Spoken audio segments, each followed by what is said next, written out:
ESG 경영, 요즘 정말 빼놓을 수 없는 키워드죠. 기업의 생존과 성장을 위한 필수 전략으로 자리 잡았는데요. 그런데 만약에 기업의 ESG 성과를 결정짓는 가장 중요한 열쇠가 우리가 흔히 생각하는 것과는 전혀 다른 아주 의외의 곳이 숨어 있다면 어떨까요? 오늘 분석에서는 바로 그 숨겨진 핵심 동력이 무엇인지 깊이 한번 파헤쳐보겠습니다. 자, 그럼 바로 이 질문부터 시작해보죠. 대체 무엇이 기업의 ESG 점수를 진짜로 결정하는 걸까요? 환경 보호를 위한 막대한 투자? 아니면 대규모 사회 공헌 활동? 물론 이런 것들 다 중요합니다. 하지만 오늘 우리가 살펴볼 데이터는요, 훨씬 더 근본적이고 어쩌면 조금은 예상치 못한 그런 답을 가리키고 있습니다. 이 그래프 한번 보시겠어요? ESG와 고객이라는 두 키워드가 함께 언급된 뉴스 기사가 얼마나 변했는지를 보여주는데요. 2020년을 기점으로 그 수가 정말 폭발적으로 늘어나는 걸 볼 수 있습니다. 와, 이건 드라마틱한 변화죠. 이게 뭘 의미하냐면 ESG가 더 이상 투자자들만의 관심사가 아니라 기업의 심장이라고 할 수 있는 고객과 직원에게까지 직접적인 영향을 미치는 아주 중요한 주제가 됐다는 겁니다. 맞습니다. 이제 ESG는 그냥 하면 좋은 일 수준을 넘어서 새로운 기업의 표준이 된 거죠. 과거처럼 주주 이익만 챙기던 시대는 이제 저물고 직원, 고객을 포함한 모든 이해관계자의 가치를 함께 생각해야 하는 시대가 온 겁니다. 그럼 실제로 기업의 ESG 성과가 직원이나 고객 만족도와 정말로 연결이 될까요? 최근 연구들을 보면요, 이 둘 사이에 아주 뚜렷한 긍정적인 관계가 있다는 걸 일관적으로 보여주고 있습니다. 자, 먼저 이 기본적인 사실부터 한번 확인하고 넘어가 보죠. 자, 이 표는 2023년에 발표된 한 연구 결과인데요. 보시는 것처럼 기업의 종합 ESG 등급이 높을수록 직원 만족도도 그리고 고객 만족도도 의미 있게 높아지는 걸로 나타났습니다. 여기서 P값이 0.05보다 작다는 건 이게 그냥 우연의 일치가 아니라 통계적으로 신뢰할 수 있는 결과라는 뜻이거든요. 한마디로 ESG 잘하는 회사가 직원과 고객에게도 사랑받는다. 이 상식이 데이터로 증명된 셈이죠. 그런데 말이죠. 이야기는 여기서부터가 진짜입니다. 만약에 ESG를 그냥 하나로 뭉뚱그려서 볼 게 아니라 환경 E, 사회 S, 지배구조 G 이렇게 세 가지로 나눠서 뜯어보면 어떻게 될까요? 데이터를 더 깊이 파고들었더니 아주 놀라운 하나의 수수께끼 같은 결과가 나타났습니다.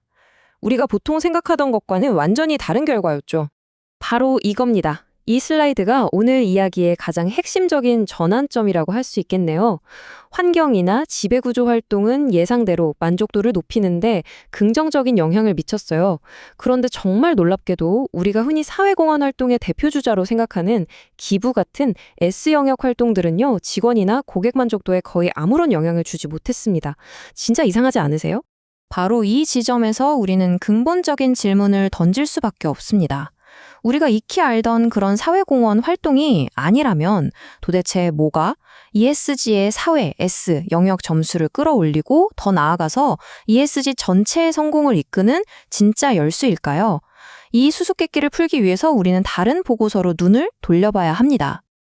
그리고 그 해답을 제시하는 보고서가 바로 여기 있습니다. 세계적인 컨설팅 기업이죠. EY에서 최근에 발표한 보고서인데요. ESG 성과를 예측하는 가장 강력한 단 하나의 변수를 찾아냈다고 발표했습니다. 그건 바로 조직 문화였습니다. 이 문장 하나가 사실상 모든 걸 말해주고 있습니다. EY 보고서의 핵심 결론이죠. 다른 어떤 요인보다도 그 회사에 다니는 직원들이 우리 회사 조직 문화 정말 괜찮아 라고 만족할수록 그 기업이 ESG 평가에서 최상위 등급을 받을 확률이 가장 높다는 겁니다. 그야말로 가장 강력한 예측 변수였던 거죠. 이 차트를 보면 그 영향력의 차이가 한눈에 들어옵니다. 높은 ESG 점수를 예측하는 데 있어서 조직 문화 만족도의 영향력이 이건 압도적입니다. 그 뒤를 복지나 급여, 승진 기회 같은 것들이 따르고 있죠. 다시 말해서 기업이 ESG 성과를 진짜로 높이고 싶다면 가장 먼저 돈과 노력을 쏟아야 할 곳이 바로 조직 문화라는 뜻입니다. 그리고 이 75%라는 숫자, 이거 정말 강력하지 않나요? 직원들의 문화 만족도가 높은, 즉 좋은 조직 문화를 가진 기업에 무려 4분의 3이 ESG의 사회, S 영역에서 우수 등급을 받았다는 겁니다. 아까 전통적인 사회공헌 활동이 별 효과가 없었던 거 기억나시죠? 진짜 S 점수를 결정했던 건 바깥에 하는 기부 활동이 아니라 바로 회사 내부의 건강한 조직 문화였던 겁니다. 미스터리가 풀리는 순간이죠. 자, 그럼 한 걸음만 더 들어가 보죠. 조직 문화가 중요하다는 건 이제 알겠습니다. 그럼 대체 ESG 성과를 높여주는 이른바 ESG에 준비된 긍정적인 조직 문화라는 게 구체적으로 어떤 모습일까요? 그냥 막연하게 좋은 문화가 아니라 데이터가 말해주는 구체적인 특징들이 있습니다. 보고서는 그 특징을 이렇게 딱 나눠서 정리했습니다. 긍정적인 ESG 문화를 가진 기업들을 보니까 공통적으로 수평적인 관계, 유연한 근무 환경, 그리고 직원들에게 다양한 성장 기회를 주더라는 겁니다. 반면에 부정적인 문화를 가진 기업들은요, 수직적이고 위계적인 관계, 권위주의적인 리더십, 비효율적인 업무 시스템 같은 고질적인 문제들을 안고 있었죠. 혹시 여러분의 조직은 지금 어느 쪽에 더 가까우신가요? 자, 이제 모든 퍼즐 조각이 딱 맞춰진 것 같습니다. 결론은 아주 명확합니다. 기업이 할 수 있는 최고의 ESG 투자는요, 밖으로 보여주기 위한 거창한 선언이나 활동이 아니라 바로 내부 구성원들이 매일매일 피부로 느끼는 조직 문화에 투자하는 겁니다.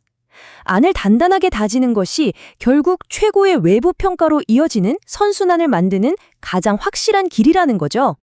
그러니까 핵심은 이겁니다. ESG 경영의 성공은 결국 사람에게 달려있다는 것.